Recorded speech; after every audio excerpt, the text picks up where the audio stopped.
Vous êtes sur TV5 Monde. Merci d'être fidèle à 64 minutes. Place à la une francophone.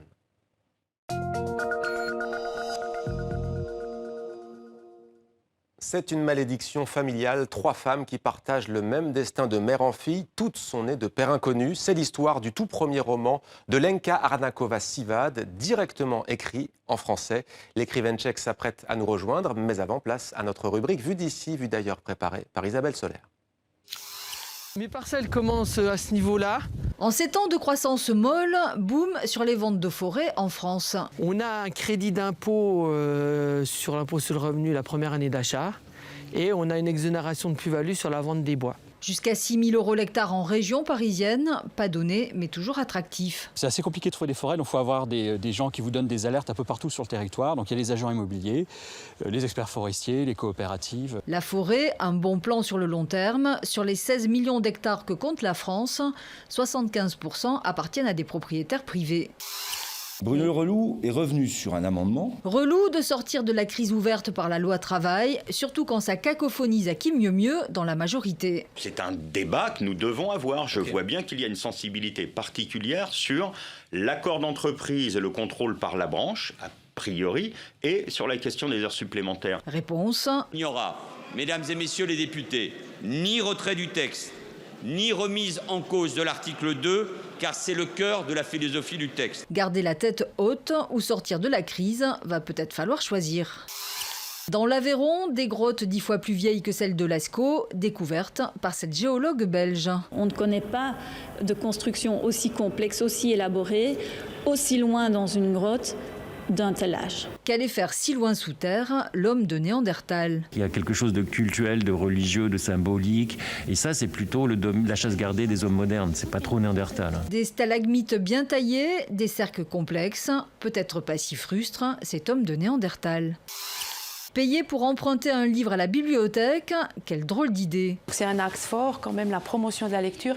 Donc là, ça pourrait jouer un rôle très défavorable. En cause, la perte de royalties pour les auteurs que corrigerait la future loi. Certains réfutent l'argument. Quand on a son livre en bibliothèque, on est déjà extrêmement content. Et je pense que tout auteur a envie d'être lu et pas forcément d'être acheté. Ne lésez ni la lecture ni les auteurs, le législateur suisse va devoir la jouer fine.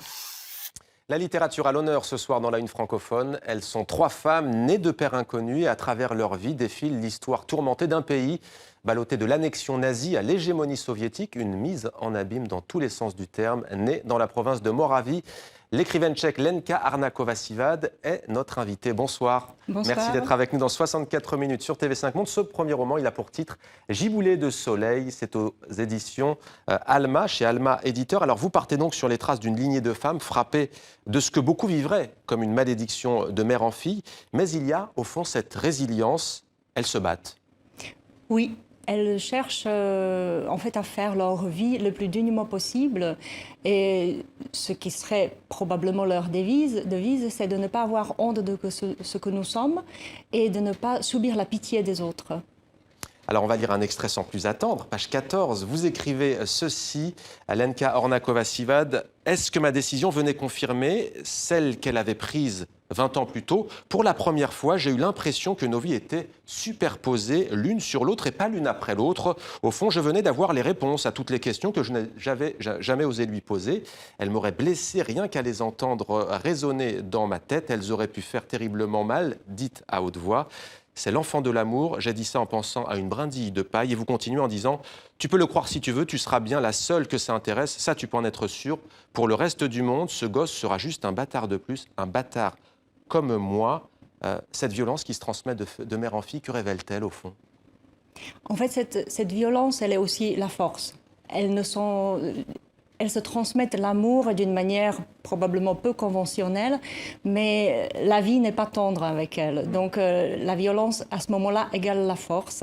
Et la fille le prouve d'ailleurs, parce qu'elle dit « Comme moi, je porterai ma faute comme elle portait la sienne ». Alors il y a Magdalena qui a connu l'annexion nazie, il y a Libouché, j'espère que je prononce bien, qui a connu les années camarades, c'est-à-dire l'Union soviétique, et Eva, la fin de l'hégémonie soviétique. Chacune va donc être tourmentée par l'histoire. 3 femmes, 3 périodes douloureuses, chacune à leur manière.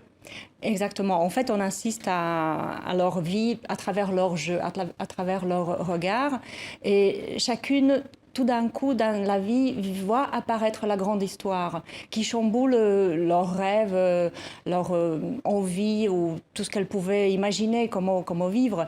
Et donc, elles doivent faire avec, alors qu'elles ne prétendaient pas forcément de compter avec cette grande histoire. Elles ne se rendaient pas compte. Mais en quoi, justement, est-ce qu'elles vont réussir, à travers ces différentes périodes douloureuses, à affronter leur destin et à s'affirmer en tant que femmes ? Je pense que c'est vraiment une filiation qui est entre elles et un amour, comme je disais tout à l'heure, probablement mal exprimé ou dans les non-dits qu'on voulait protectrices mais qui ne le sont pas forcément toujours. Mais ce côté pas de doute que l'amour est là. Et cette... une certaine fierté, résilience, mais pas résignation. À travers ce premier roman, est-ce que vous avez essayé de nous dresser un portrait d'un demi-siècle très difficile de souffrance pour la Tchécoslovaquie, oui, on peut dire la Tchécoslovaquie, on l'oublie à l'époque, aujourd'hui les pays sont séparés, mais à l'époque, c'était un seul et même pays. Vous avez voulu partir de l'intime pour mieux raconter ce demi-siècle ? Aussi, je pense que la Tchécoslovaquie est effectivement 4e voire 5e personnage de ce roman. Et la grande histoire qui est au fond de leur histoire intime et familiale est extrêmement présente. Et c'est vrai que c'est quelque chose dont j'avais très envie de parler. Ouais. Ouais. Vous vivez dans le sud de la France, dans la région d'Avignon et d'Aix-en-Provence. Je sais que vous êtes aussi peintre. Est-ce que cela joue dans votre écriture ? Je pense que ce que je n'exprime pas en peinture, en couleur, en trait, je l'exprime en parole et vice-versa. Donc je crois que c'est deux moyens qui me permettent effectivement de s'adresser au monde. Et peut-être je suis plus sensible à certaines couleurs ou lumières que j'essaie de transmettre aussi dans l'écriture. C'est le contraste que vous essayez de transmettre en fait. Oui, il y a quelque chose de simplifier en fait le trait et de effectivement contraster pour faire ressortir mieux l'essentiel. Alors pourquoi est-ce que vous avez décidé d'écrire ce premier roman en français ? Parce que français fait partie de moi-même. Ça fait une vingtaine d'années que je vis en France et cette langue m'a fait aussi en partie ce que je suis aujourd'hui. Et je l'ai apprise à l'âge adulte. Donc mais très rapidement, elle m'a maniée et je voulais la manier. C'est quelque chose qui était probablement évident. Une fois que que j'ai entamé ce roman, c'était évident que l'écriture était en fait au plan du jour. Je voulais faire ça. Et la difficulté, quelle est-elle ? La difficulté, c'était de trouver le ton juste temps dans lequel je peux tenir tout le roman, parce qu'effectivement, la langue est une difficulté supplémentaire, mais une liberté aussi assez extraordinaire, comme vous pouvez vous exprimer dans la langue qui n'est pas a priori la vôtre. Et à ce sujet, d'ailleurs, vous dites, c'est assez fascinant, vous dites « Le français m'a permis de dire ce qui était indicible dans ma langue maternelle ». Oui, ce roman s'est construit en français, donc je pense que c'était nécessaire. Je ne l'avais pas construit en tchèque. Donc, directement en français. Directement en français, donc j'ai aucun doute là-dessus et je ne l'ai pas construit en tchèque. Par contre, maintenant, je suis en train de le traduire dans ma langue maternelle et c'est le texte français qui fait foi. C'est la base. Quel est votre rapport à la langue française ? Je l'aime beaucoup.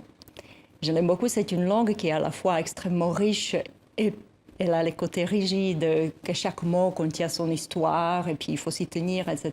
Et en même temps, une langue qui est extrêmement généreuse, qui a toujours permis aux autres d'exprimer ses pensées, ses idées, ses sentiments en elle. Et elle m'a permis de la saisir, de la prendre et de dire ce que j'avais à dire. Donc c'est quelque chose qui me tient beaucoup à cœur. Je l'ai dit, vous vivez aujourd'hui en France. Est-ce que votre pays, la Tchéquie, la République tchèque, vous manque ? Oui et non. Parce que j'y vais souvent, j'ai toujours la possibilité d'y aller quand je le souhaite ou quand c'est possible. Donc c'est l'interdiction d'y aller qui serait mortelle, oui. Et sur place, d'ailleurs, on vous pose la question, mais en sens inverse, non ? Exactement. Vous demande, et je ne suis jamais aussi française qu'en République tchèque et aussi tchèque qu'en France. Je réponds souvent non. J'aime beaucoup cette idée du pont, en fait, de joindre les deux cultures et de présenter les uns aux autres et vice-versa. Alors, est-ce que ceux qui veulent découvrir votre livre peuvent venir à Paris, il me semble, demain vous voir, très précisément Oui, avec un grand Colette. plaisir. Je rencontrerai les lecteurs au Cahier de Colette demain à partir de 18h. C'est à Paris, demain, 18h. Giboulé de Soleil, Lenka Arnakova-Sivad, merci beaucoup d'être venu sur notre plateau. Je rappelle que c'est chez Alma Éditeur. Merci. Merci.